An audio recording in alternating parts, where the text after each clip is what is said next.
السلام علیکم ورحمۃ اللہ وبرکاتہ۔ الحمد للہ رب العالمین والصلاة والسلام علی رسولہ الکریم وعلی آلہ وصحبہ ومن سار علی نہجہ الی یوم الدین وسلم تسلیما کثیرا، اما بعد۔ ہم نے سابقہ درس میں سورۃ المرسلات جو کہ 29ویں پارے کی آخری سورت ہے اس کا آغاز کیا تھا، تو ان کی ابتدائی آیات ہم نے پڑھی تھیں، ان کو دہراتے ہیں، اس کے بعد انشاءاللہ آگے کا درس لیں گے۔ اعوذ باللہ من الشیطان الرجیم، بسم اللہ الرحمن الرحیم۔ والمرسلات عرفا، قسم ہے ان ہواؤں کی، مرسلات بھیجی ہوئی، چھوڑی ہوئی، عرفاً جو نرمی سے چلتی ہیں اور خوشگوار ہوائیں ہیں۔ فالعاصفات عصفا، پس وہ ہوائیں کہ جو عاصفات کے معنی تند و تیز ہیں، طوفانی ہوائیں ہیں۔ والناشرات نشرا، اور وہ ہوائیں کہ جو بادلوں کو اڑاتی ہیں، پھیلاتی ہیں۔ فالفارقات فرقا، پس ان کو جدا جدا کرتی ہیں۔ فالملقیات ذکرا، پس دلوں میں ذکر ڈالنے والی، اللہ کی یاد دہانی پیدا کرنے والی۔ عذراً او نذرا، کسی کے عذر کے لیے یا کسی کو ڈرانے کے لیے۔ تو یہ 6 قسمیں کھائی ہیں اللہ نے ہواؤں کی، جس میں ان کی مختلف کیفیتیں بھی، ان کی مختلف صفتیں بھی بیان کی، اور جس میں اس بات کا بیان ہے کہ اللہ تعالیٰ کی کیا قدرتیں ہیں اور اللہ تعالیٰ کس انداز سے کائنات کو چلا رہا ہے۔ اور یہ 6 قسمیں کھانے کا مقصد کیا ہے؟ آگے فرمایا انما توعدون لواقع، کہ بے شک جس کا تم سے وعدہ کیا جاتا ہے، لواقع، یقیناً وہ واقع ہو کے رہے گی، یعنی قیامت۔ تو ان 6 قسموں کی کھانے کا مقصد قیامت کی حقانیت کو بیان کرنا، کہ قیامت واقع ہوگی اور آنے والی ہے۔ پھر قیامت جب قائم ہوگی اس وقت کے کچھ مناظر بیان کیے۔ فَإِذَا النُّجُومُ طُمِسَتْ، کہ جب ستارے مٹا دیے جائیں گے، ان کی روشنی ختم ہو جائے گی۔ وَإِذَا السَّمَاءُ فُرِجَتْ، اور آج جب آسمان کو کھول دیا جائے گا، یعنی عالم بالا کا جو نظام وہ درہم برہم ہو جائے گا۔ وَإِذَا الْجِبَالُ نُسِفَتْ، اور جب پہاڑوں کو اڑا دیا جائے گا۔ وَإِذَا الرُّسُلُ أُقِّتَتْ، اور جب رسولوں کے ساتھ مقررہ کیا وقت آ جائے گا، وقتت وقت سے مقرر کیا وقت۔ لأي يوم أجلت، انہیں کس وقت کے لیے مؤخر کیا گیا ہے، لیٹ کیا گیا ہے۔ لیوم الفصل، وہ فیصلے کے دن کے لیے۔ وما أدراك ما يوم الفصل، اور تم کیا جانو کہ فیصلے کا دن کیا ہے۔ ويل يومئذ للمكذبين، کہ جس دن بہت بڑی ہلاکت، تباہی، بربادی ہوگی جھٹلانے والوں کے لیے۔ تو یہ تھی ہماری سابقہ آیتیں۔ اس کے بعد آگے لیتے ہیں۔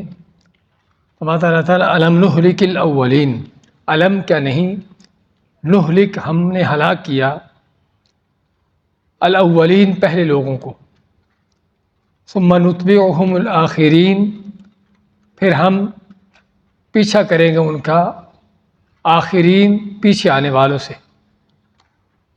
اللہ نے جب ذکر کیا اس بات کا، قیامت کا، اور قیامت کو جھٹلانے والے جو ہیں ان کا انجام بیان کیا، کہ سابقہ تاریخ میں دیکھو کہ اس قیامت کو جھٹلانے والوں کا کیا انجام ہوتا رہا ہے۔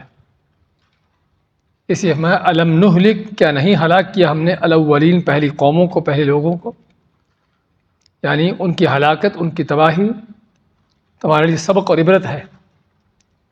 اور ان کی تباہی کی وجہ کیا تھی، سبب کیا تھا؟ اللہ پر ایمان نہ لانا، یا شرک کرنا اللہ کے ساتھ، نبیوں کو جھٹلانا، قیامت کے دن پر ایمان نہ ہونا، اور پھر ان کی ہلاکت ہوئی۔ اور اس بات کی یہ دلیل ہے کہ کسی قوم کو ہلاک کیا گیا اس وجہ سے کہ وہ شرک کرتے تھے، نبیوں کا انکار کرتے تھے، قیامت کو نہیں مانتے تھے، اس کا معنی کہ یہ چیزیں حقیقت ہیں، یہ کوئی صرف ایسے ہی باتیں نہیں ہیں کہ جس طرح کے بعض گمراہ کن لوگ کہتے ہیں کہ یہ سارا جنت اور جہنم یا آخرت ساری صرف لوگوں کو ڈرانے کے لیے، لوگوں کو کنٹرول کرنے کے لیے انداز ہے صرف. ایسی بات نہیں، بلکہ اگر صرف ڈرانے کا معاملہ ہوتا کوئی بغیر حقیقت کے تو پھر قوموں کی ہلاکت کیوں ہوتی رہی؟ کیسے اللہ تعالیٰ ایک ہی وقت میں پوری قوم کے بچے بڑوں کو، مردوں عورتوں کو، پوری قوم کو نیست و نابود کر دیتا رہا کہ ان کا کوئی ایک شخص بھی کوئی سانس لینے والا باقی نہ رہتا. قوم نوح کو تباہ کیا، سوائے ایمان لانے والوں کے اور کوئی نہ بچا. قوم عاد کو تباہ کیا، قوم ثمود کو، اس طرح باقی قوموں کو. تو کیا قوموں کی ہلاکتیں ایسی ہوتی رہی کہ جب کوئی قیامت کی حقیقت نہیں ہے، ایسی باتیں ہیں؟ تو سابقہ قوموں کی ہلاکتیں ہی سب سے بڑی دلیل ہے کہ نبیوں کی، رسولوں کی دعوتیں برحق دعوتیں ہیں. ان کا ایک اللہ کی توحید کی دعوت دینا اور شرک سے لوگوں کو ڈرانا بچانا اور آخر پر ایمان لانے کے لیے ان کو اس بات کی تلقین کرنا، اس بات کی طرف دعوت دینا، اس بات کی دلیلیں ہیں کہ جب قوموں نے ان کو نہ مانا یا ان کا انکار کیا تو ان کا انجام پھر کیا ہوا. اور یہ قرآن کریم بھرا پڑا ہے سابقہ قوموں کے واقعات سے. اور قرآن کے علاوہ لوگ اپنی آنکھوں سے، نگاہوں سے بھی دیکھتے ہیں. خصوصاً یہ سارے تباہ شدہ قوموں کے علاقے سبھی وہ علاقے ہیں کہ جو عربوں کے علاقے ہیں، ان کے آس پاس کے علاقے ہیں.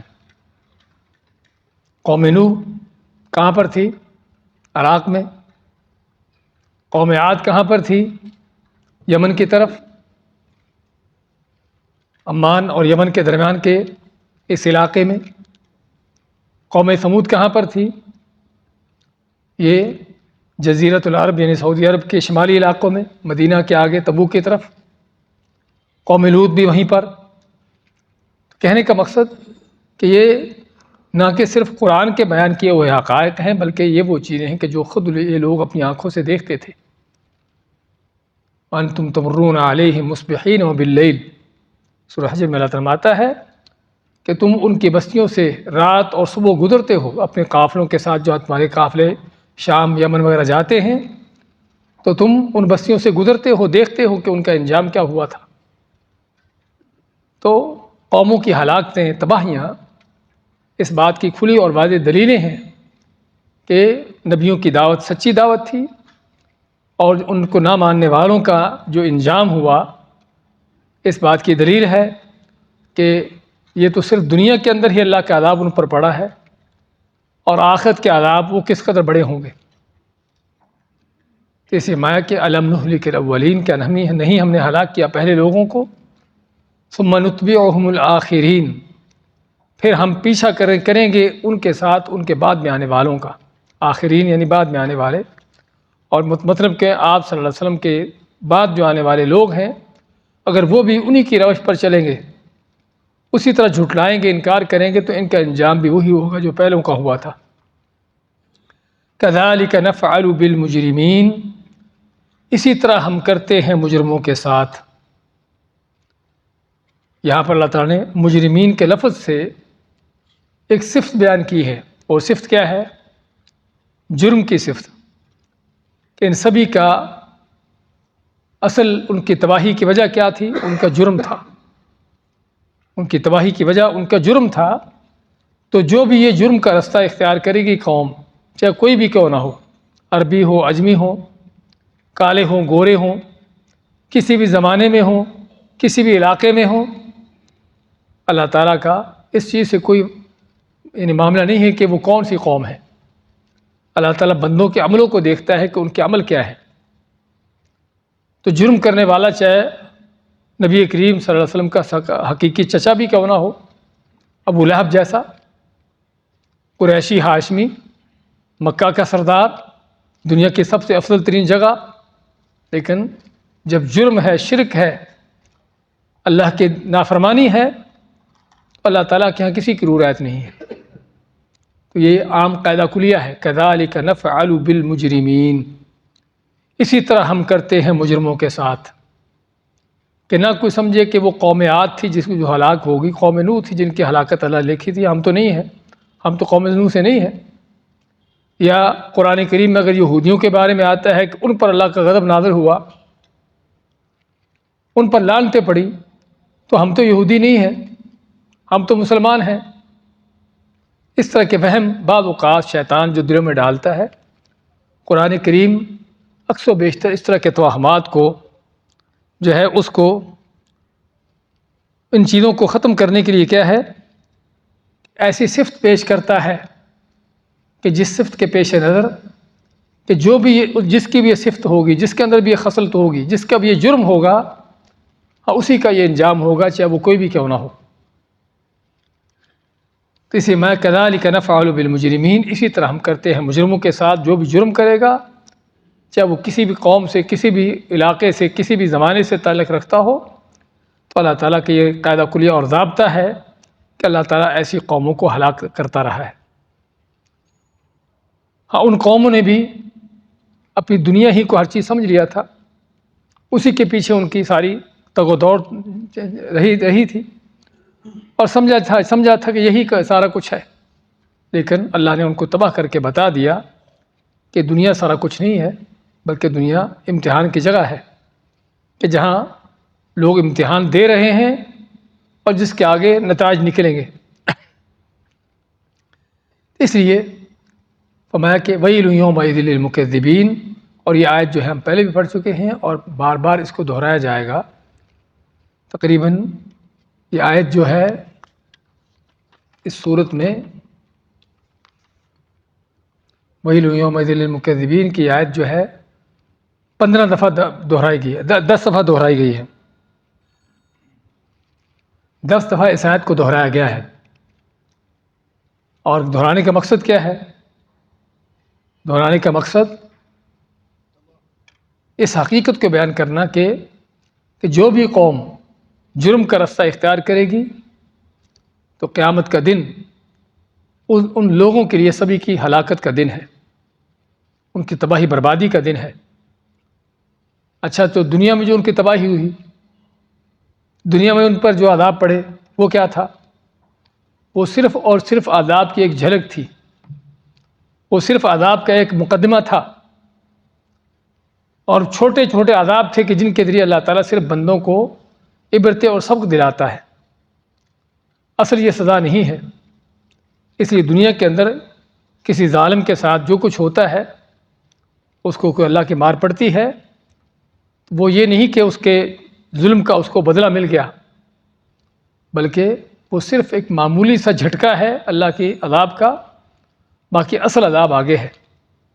وَلَنُذِيقَنَّهُم مِّنَ الْعَذَابِ الْأَدْنَىٰ دُونَ الْعَذَابِ الْأَكْبَرِ، اللہ ماتا ہے کہ ہم ان کو چھوٹے چھوٹے عذابوں سے دوچار کرتے ہیں بڑے عذاب سے پہلے، یعنی قیامت کے عذاب سے پہلے۔ کس لیے؟ لَعَلَّهُمْ يَرْجِعُونَ، تاکہ اس طرح کے جھٹکوں سے اللہ کی طرف لوٹیں۔ اور ہوتا بھی ہے، بعض لوگ جن کو تھوڑی بہت عقل ہوتی ہے، اس طرح کی آفتوں، مصیبتوں، اس طرح کے جھٹکوں کے ساتھ ان کی ہوش و حواس سنبھالتے ہیں اور دین کی طرف لوٹتے بھی ہیں، لیکن اکثر و بیشتر جو بدبختی جن پر چھائی ہوتی ہے، وہ ایسے عذابوں سے بھی عبرت حاصل نہیں کرتے۔ أَلَمْ نَخْلُقكُّم مِّن مَّاءٍ مَّهِينٍ، اللہ نے سابقہ تاریخی حقیقت بیان کرنے کے ساتھ ساتھ پھر اپنی قدرتوں کا بیان کیا کہ جو تم قیامت کے بارے میں شک کرتے ہو کہ اللہ کیسے مرے ہوئے لوگوں کو جو مٹی بن چکے ہوں گے ان کو کیسے زندہ کرے گا۔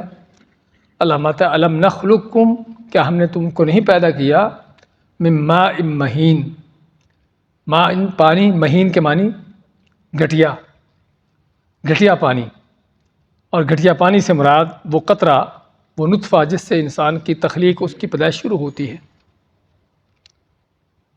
ماں کے رحم کے اندر، عورت کے رحم کے اندر وہ قطرہ جا کے ٹھہرتا ہے اللہ کے حکم سے، اور پھر اس کی آگے نشو و نما ہوتی ہے۔ 40 دن تک وہ قطرہ ہونے کے بعد اگلے 40 دن کے آخر تک ایک خون کا جمع ہوا خون بن جاتا ہے، خون کا لوتھڑا بن جاتا ہے، اور اگلے 40 دن کے ختم ہونے تک وہ ایک بوٹی بن جاتا ہے، اور 30 سے 40 دن ختم ہونے تک وہ بوٹی جو ہے اس کے اندر انسانی شکل و صورت بننا شروع ہو چکی ہوتی ہے، سر، اس کے بازو، اس کے ٹانگیں وغیرہ، اور پتہ چل رہا ہوتا ہے کہ یہ کوئی عام بوٹی نہیں بلکہ کوئی انسان کی شکل بن رہی ہے، اور پھر اس میں جان ڈلتی ہے، اور پھر اس میں اس کی نشو و نما ہوتی رہتی ہے، حتیٰ کہ اللہ فرماتا ہے الی قدر معلوم الم نخلقکم من ماء مہین فجعلناہ فی قرار مکین، ہم نے کیا تم کو پیدا نہیں کیا ایک گھٹیا پانی سے، فجعلناہ، ہم نے اس کو ٹھہرا دیا، اس کو رکھ دیا، فی قرار مکین، قرار کے معنی ایک ٹھکانہ، ٹھہرنے کی جگہ، مکین کے معنی بڑی مضبوط ٹھہرنے کی جگہ پر ہم نے اس کو ٹھہرا دیا۔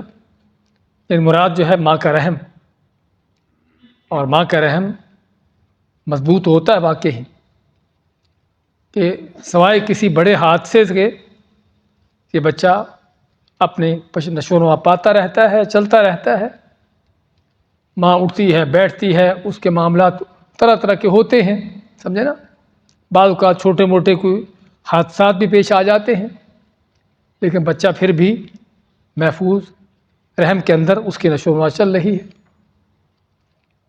تو واقعی ہی اس بات کی دلیل ہے کہ وہ اللہ نے کس قدر اس جگہ کو محفوظ رکھا ہوا ہے، بنایا ہوا ہے، اور اس کی حفاظت اس لحاظ سے بھی کہ ایسی جگہ پر رکھا ہے کہ جہاں پر چاروں طرف اس کے اوپر طرح طرح کے اور اس کی سیکورٹی کے انتظامات ہیں، یعنی جسم کی اوپر کی جلد، پھر پیٹ کی نیچے کے اس کا پردہ، پھر رحم کی جھلی، اور اس کے اندر سارا کچھ طرح طرح کے پردے ہیں کہ جن کے اندر وہ بچہ نشو و نما پاتا ہے، اور محفوظ جگہ پر، آس پاس ہڈیوں کا بھی شکنجہ ہوتا ہے کہ جس سے وہ محفوظ رہتا ہے۔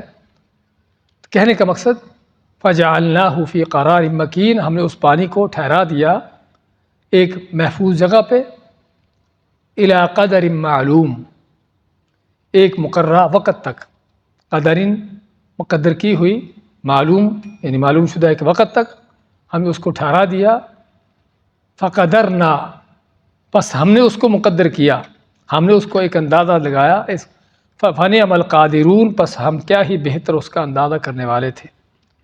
وہ اندازہ کیا ہے کہ بچہ ماں کے پیٹ میں اس رحم میں کتنی دیر تک رہے گا، ہاں اس کا علم اللہ کو ہوتا ہے۔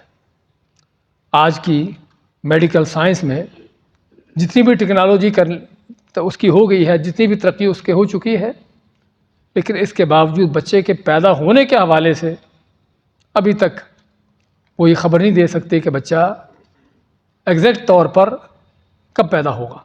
ہاں وہ ایک اندازہ ہوتا ہے کہ 9واں مہینہ وہ تو ایک عام اللہ نے جو مدت رکھی ہے، ہاں کبھی 7ویں مہینے میں ہو جاتا ہے، کبھی 6ٹھے مہینے میں بھی، کبھی 8ویں میں، اور کبھی 9ویں سے آگے بھی نکل جاتا ہے، 9ویں سے آگے بھی نکل جاتا ہے، اور شاذ و نادر حالات میں بعض اوقات سال سے زیادہ بھی ہو جاتا ہے۔ امام مالک رحمۃ اللہ علیہ یا کسی سلف صالحین میں سے کسی کے بارے میں آتا ہے کہ انہوں نے کسی عورت کا ذکر کیا کہ جس کا حمل 4 سال ٹھہرا رہا، 4 سال، لیکن یہ شاذ و نادر حالات ہیں۔ عام اللہ نے جو نظام رکھا ہے تقریباً 9 مہینے کا، لیکن وہ 9 مہینے بھی ڈاکٹروں کے صرف ایک اندازہ ہوتا ہے، کبھی جس طرح بتایا ہے کہ اس سے پہلے بھی، اور کبھی اس سے بھی دیر، ہفتہ 10 دن آگے پیچھے، یہ ساری چیزیں ہوتی رہتی ہیں۔ اللہ، یہ ساری تقدیریں انداز اللہ کے کیے ہوئے ہیں، جس کو بتا رہے ہیں کہ آج کی میڈیکل سائنس بھی اس تک نہیں پہنچ سکی کہ اس کا صحیح اس کا بتا سکے یہ بچہ کس وقت، کس ٹائم پہ، کس دن میں پیدا ہوگا، آج تک ان کے ہاں بھی اس چیز کا علم نہیں ہے۔ تو مایا کہ فجعلناہ فی قرار مکین، ہم نے اس قطرے کو، اس نطفے کو، اس پانی کو ٹھہرا دیا ایک محفوظ جگہ میں، الی قدر معلوم، ایک مقدر کیے ہوئے اور مقرر کیے ہوئے وقت تک، فقدرنا، پس ہم نے مقدر کیا تھا، فنعم القادرون، پس کیا ہی ہم بہتر مقدر کرنے والے تھے۔ اور قدرنا کا دوسرا معنی یہ بھی ہے کہ ہماری پوری قدرتیں ہیں، ہماری پوری طاقتیں ہیں، اللہ قادر مطلق ہے، تو جو اس انداز سے پانی کے ایک قطرے سے، گھٹیا سے ایک قطرے سے ایک انسان کو بنا دیتا ہے کہ جو انسان آگے چل کر بڑا باصلاحیت، اس کی بڑی ذہانت، اس کا بڑا علم، اس کی بڑی قوتیں، اس کی بڑی طاقتیں اور اس کے بڑے بڑے کارنامے اسے انجام دینے ہیں، اصل کہاں سے ہے؟ وہ پانی کا ایک قطرہ۔ یعنی اس قطرے کو دیکھ کر کوئی آدمی اندازہ لگا سکتا ہے کہ اس قطرے سے کوئی ایسا انسان پیدا ہونے والا ہے کہ جو ممکن ہے پوری دنیا پر حکومت کرے، بڑی بڑی فتوحات کرے، بڑے بڑے کارنامے انجام دے دے، بڑی بڑی سائنسی ایجادات کر دے،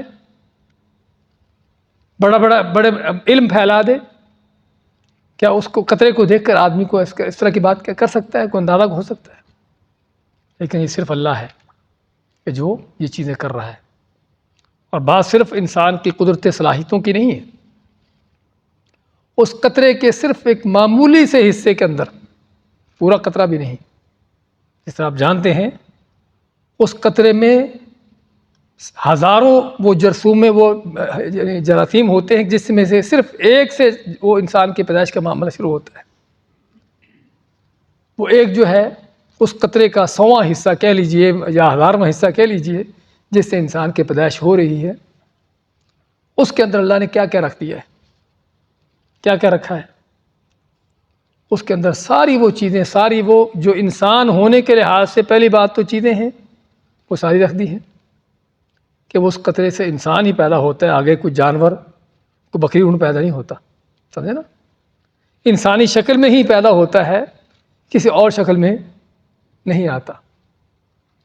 اور صرف شکل کی بات نہیں، صرف انسان کی بات نہیں، بلکہ اس کے خاندانی موروثی طور پر جو بھی چیزیں ہوتی ساری اس کے اندر رکھ دی جاتی ہیں۔ اس لیے آپ دیکھتے ہو کہ کسی خاص خاندان کا آدمی، اس کا پیدا ہونے والا بچہ بڑا ہو کر اس کے اندر اسی خاندان کی ساری عادتیں ہوں گی، اسی خاندان کے سارے رجحانات ہوں گے، اسی طرح کی ساری خصلتیں ہوں گی۔ یہ ساری چیزیں کہاں سے آئی ہیں؟ اس چھوٹے سے قطرے کے 100ویں حصے، 1000ویں حصے کے اندر جو اللہ نے رکھی ہے۔ بلکہ اس کے بڑوں کے اندر اگر کوئی بیماریاں ہیں، اس کے بڑوں کے اندر کوئی اور اس طرح کی چیزیں ہیں، وہ بھی اس کے اندر اللہ نے رکھتی ہیں۔ یہ کس بات کی دلیل ہے؟ اللہ تعالیٰ کی عظیم قدرتوں کی دلیل ہے۔ اسے فقدرنا، تو قدرنا کا دوسرا معنی جو ہم نے کیا ہے، ہم بہت بڑی قدرتیں رکھتے ہیں، ہم بہت قادر ہیں، قادر مطلق ہے اللہ تعالیٰ کی ذات۔ فنعم القادرون، پس کیا ہی ہماری قدرتیں ہیں، کیا ہی ہمارے یعنی کہ قدرتوں، ہمارے اختیارات ہیں۔ لیکن انسان ہے کہ اس اللہ کو جانتے ہی نہیں کہ کون ہے، اس اللہ کی کیا قدرتیں ہیں، اس کے کیا کمال ہیں، اور بلکہ جاننا تو کیا کہ کیسے اللہ تعالیٰ اس مٹی بن جانے کے بعد پھر سے زندہ کرے گا۔ نہیں دیکھتا کہ اللہ نے اس قطرے کے معمولی سے حصے سے تم کو بنا دیا ہے، اور تمہارے اندر ساری انسان ہونے کی جو صلاحیتیں رکھتی ہیں، تمہارے آباء و اجداد کی ساری خصلتیں تمہارے اندر ڈال دی ہیں، تو کیا مرنے کے بعد دوبارہ تم زندہ نہیں کر سکے؟ فقدرنا فنعم القادرون ویل یومئذ للمکذبین۔ اللہ ماتا ہے کہ بہت بڑی ہلاکت ہوگی اس دن جھٹلانے والوں کے لیے، کہ اللہ کی ان قدرتوں کا انکار، اللہ کی ان عظمتوں کا انکار، ان کو جھٹلانا کہ اللہ کیسے پیدا کرے گا۔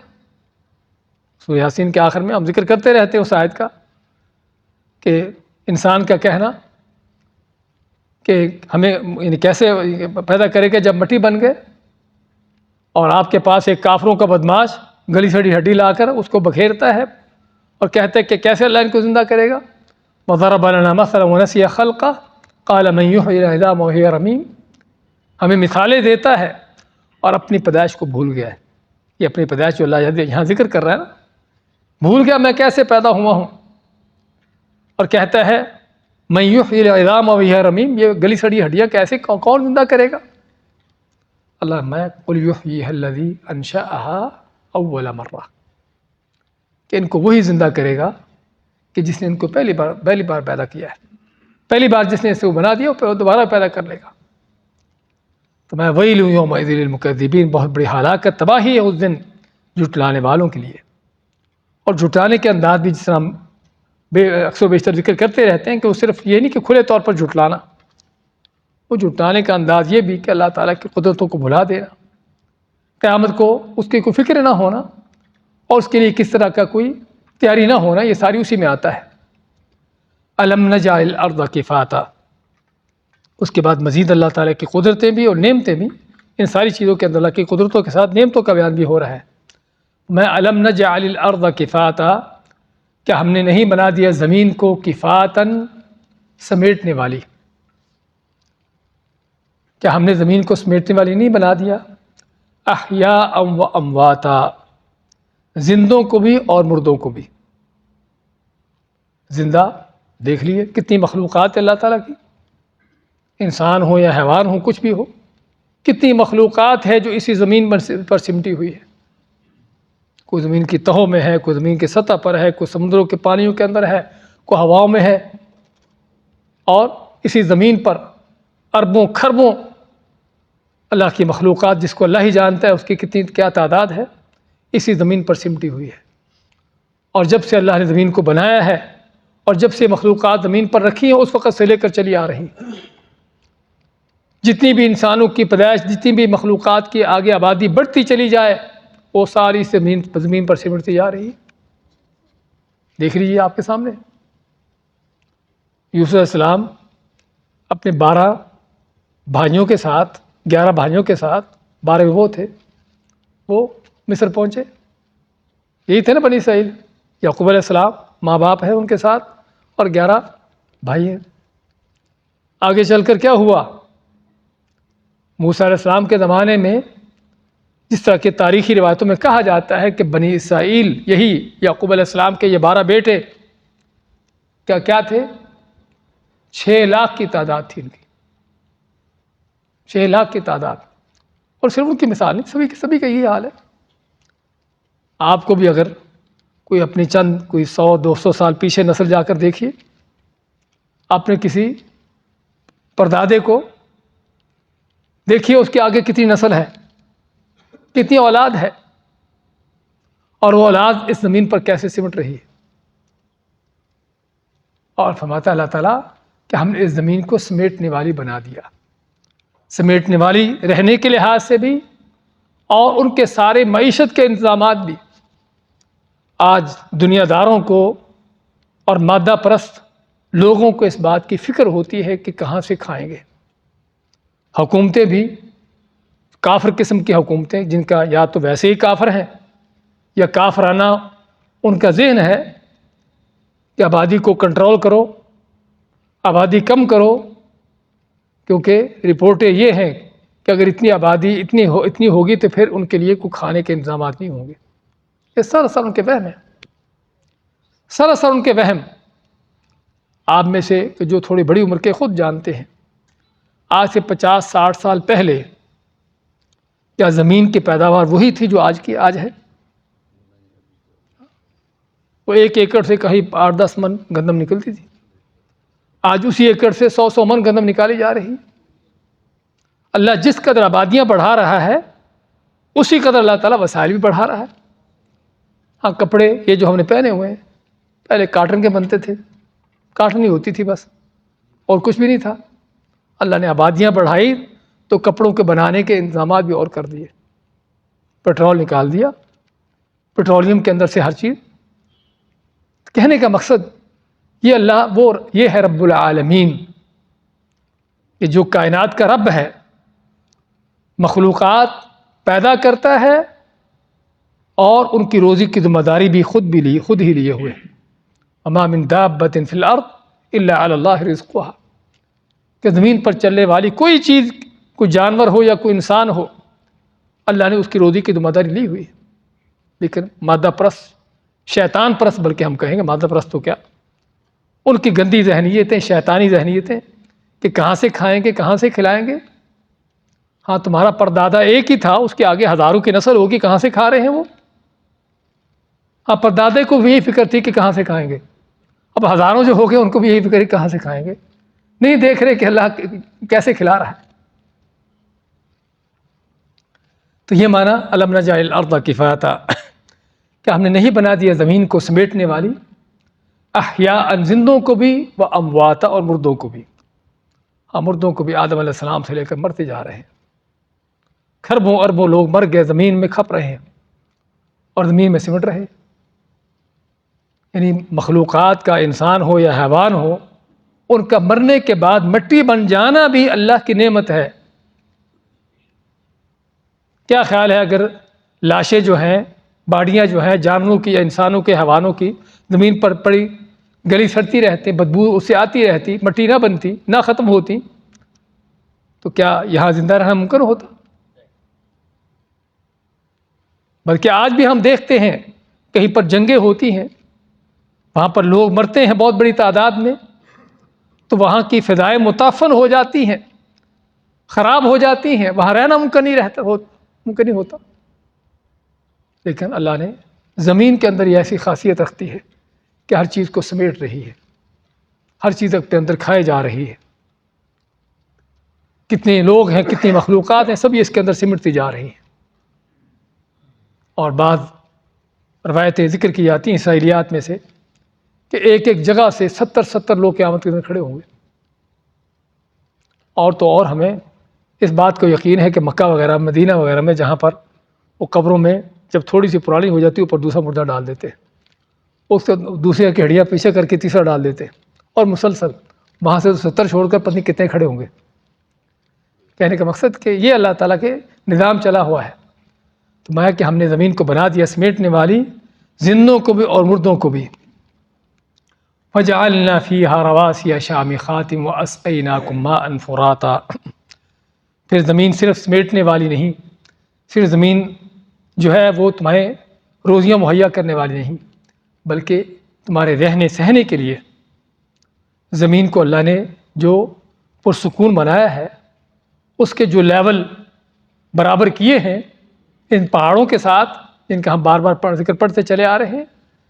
میں وجعلنا فیہا، اور بنا دیا ہم نے اس میں زمین میں رواسی، رواسی جمع راسی کی، اور راسیہ کے معنی کسی چیز کا گڑا ہونا، گڑے ہوئے بھی ہیں، اور شامخات بلند بالا اٹھے ہوئے بھی۔ پہاڑوں کی یہ دونوں صفتیں ہیں کہ جتنا پہاڑ زمین کے اوپر آپ کو نظر آتا ہے اس سے زیادہ زمین کے اندر گڑا ہوتا ہے۔ اور ہم پہلے بھی ذکر کر چکے ہیں پہاڑوں کے زمین پر کیا کردار ہے، کہ زمین کی میخیں ہیں، کہ زمین کو کنٹرول کیے ہوئے ہیں، اس کے لیول کو برابر کیے ہوئے ہیں۔ اب پہلے زمانے کے لوگوں کو شاید سمجھ نہیں آتی تھی، لیکن آج گاڑیاں چلانے والوں کو اچھی طرح سمجھ آتی ہے کہ ٹائروں پر، ویلوں پر جو اس کا بیلنس کرتے ہوئے جو لگاتے ہیں، وہ اسی لیے لگاتے ہیں کہ تاکہ اس کا بیلنس برابر ہو جائے۔ تو اللہ تعالیٰ نے یہ بیلنس برابر کرنے کے لیے زمین کا یہ لگ کے رکھے ہوئے ہیں۔ اور زمین آپ کی گاڑیوں کے ٹائروں سے کہیں زیادہ تیزی کے ساتھ چل رہی ہے، کہیں زیادہ تیزی کے ساتھ گھوم رہی ہے، لیکن ہمیں کیسے پرسکون انداز سے بیٹھے اللہ کے فضل سے کہ کبھی احساس ہی نہیں ہوا کہ اتنی تیز گھومنے والی زمین پر بیٹھے ہیں۔ اگر آدمی صرف اس کے تیز گھومنے کا تصور ہی کر لے نا کہ اس کا دماغ چکرا جائے کہ میں کہاں پر ہوں۔ لیکن اللہ تعالیٰ کی نعمتیں، میں وجعلنا فیہا رواسی، اور بنا دیا ہم نے اس کے اوپر گڑے ہوئے پہاڑ، شامخات جو بہت بلند والا بھی ہیں، وَأَسْقَيْنَاكُم مَّاءً فُرَاتًا، وَأَسْقَيْنَاكُم، اور پلا دیا ہم نے تم کو، اسقا یسقی، سقی کے معنی پلانا، ماءً پانی، فراتن، فرات کے معنی میٹھا پانی، کہ جو پینے کے لائق ہے، پینے کے قابل ہے اور جو مزے کا ہے، تو تم کو میٹھا مزے کا پانی پلا دیا۔ اور پانی پلانے کے لیے اللہ تعالیٰ کے کیا انتظامات ہیں، وہ ہوائیں جو ہم شروع میں پڑھ چکے ہیں کہ کیسے کیسے بادلوں کو بادل بناتی ہیں پہلے تو، پھر اڑا کے لاتی ہیں، آسمانوں پر پھیلاتی ہیں، اور پھر اللہ تعالیٰ ان بادلوں سے بارشیں برساتا ہے، پانی برساتا ہے کہ جو ان لوگوں کی مخلوقات کی زندگی کا سب سے بڑا ذریعہ ہے۔ میں اسقیناکم، ہم نے تم کو پلا دیا، اور یہاں پر تو ہم نے تم کو پلانے کا بیان ہے، سورۃ الواقعہ میں اللہ نے چیلنج کے انداز سے کہا ہے، چیلنج کے انداز سے کہ تم نے پانی کو نہیں دیکھا جو پانی پیتے ہو، کہاں سے آتا ہے، کون تم کو پلاتا ہے۔ سورۃ ملک کے آخر میں اللہ نے مزید بیان کیا کہ اگر اللہ تعالیٰ اسی پانی کو زمین کی گہرائیوں میں ختم کر دے اور تم ڈھونڈتے پھرو اس سے نکالتے پھرو، اس کو نکالو، کہاں سے نکلے گا؟ تو لیکن اللہ تعالیٰ کی نعمت ہے کہ تم کو بارشوں کی شکل میں زمین کی سطح پر ہی پانی مل جاتا ہے، نہیں تو تھوڑی سی زمین کھودتے ہو یا تھوڑا سا بور کرتے ہو وہیں سے نکل آتا ہے۔ اور پھر اللہ تعالیٰ کبھی کبھی دکھا بھی دیتا ہے کہ تم کو یہ پانی بڑا آسانی سے جو مل رہا ہے، اگر میں تم کو یہ نہ پلانا چاہوں یا تم سے دور کر دوں تو پھر کیا ہوتا ہے؟ جب قحط سالیاں پڑتی ہیں اور پانی ڈھونڈے سے نہیں ملتا، بورنگ کر کر کے سینکڑوں ہزاروں فٹ نیچے جا کر بھی نہیں اس کا نام نشان ملتا، اللہ تعالیٰ دکھاتا ہے اپنی قدرتیں۔ وَأَسْقَيْنَاكُم مَاءً فُرَاتًا، اور ہم نے تم کو میٹھا ٹھنڈا اور مزیدار پانی پلا دیا۔ وَيْلٌ يَوْمَئِذٍ لِّلْمُكَذِّبِينَ، تو بہت بڑی ہلاکت تباہی ہوگی اس دن جھٹلانے والوں کے لیے۔ اللہ کی نعمتیں، ان کا انکار، ان کی ناشکری، اللہ کی ان قدرتوں کا انکار، ان کو جھٹلانے والے، اللہ ماتا کہ قیامت کے دن پھر ایسے لوگوں کے لیے بہت بڑی بربادی اور ہلاکت ہوگی۔ آج میں اسی پر اکتفا کرتے ہیں، دوبارہ دیکھیں۔ الم نہلک الاولین، کیا ہم نے نہیں ہلاک کیا پہلے لوگوں کو، ثم نتبعہم الآخرین، پھر ہم پیچھا کرتے ہیں ان کے ساتھ دوسروں کا، یعنی ان کے پیچھے دوسروں کو ہلاک کرتے ہیں جو بھی ان کے طریقے پر چلتے ہیں۔ کذالک، اسی طرح، نفعل، ہم کرتے ہیں، بالمجرمین، مجرموں کے ساتھ۔ ویل یومئذ للمکذبین، بہت بڑی ہلاکت تباہی ہے اس دن جھٹلانے والوں کے لیے۔ الم نخلقکم، کیا ہم نے تم کو نہیں پیدا کیا، من ماء مہین، گھٹیا حقیر پانی سے، فجعلناہ، پس اس کو بنا دیا، رکھ دیا، فی قرار مکین، ایک محفوظ ٹھہرنے کی جگہ پر، الی قدر معلوم، ایک مقدر اندازے کے مطابق، فقدرنا، پس ہم نے اندازہ کیا، فنعم القادرون، پس کیا ہی اندازہ کرنے والے تھے اس کی، مقدر کرنے والے تھے اس کی مدت کو، یا کیا ہی ہم قدرتیں رکھنے والے ہیں۔ الم نجعل، ویل یومئذ للمکذبین، ہلاکت ہے اس دن، تباہی بربادی ہے اس دن جھٹلانے والوں کے لیے۔ الم نجعل الارض کفاتا، کیا ہم نے نہیں بنا دیا زمین کو سمیٹنے والی، احیاء و امواتا، زندوں کو بھی اور مردوں کو بھی، یا زندہ حالت میں بھی اور مردہ حالت میں بھی، وجعلنا فیہا رواسیا، اور ہم نے ڈال دی اس میں رواسیا، گڑے ہوئے پہاڑ، شامخات، جو بہت بلند بالا ہیں، واسقیناکم، اور ہم نے پلا دیا تم کو، ماء فراتا، ماء پانی، فراتن میٹھا، ویل یومئذ للمکذبین، اس دن بڑی ہلاکت تباہی ہے جھٹلانے والوں کے لیے۔ بارک اللہ فیک۔ ہاں، فرات اس لیے اس کا نام ہے۔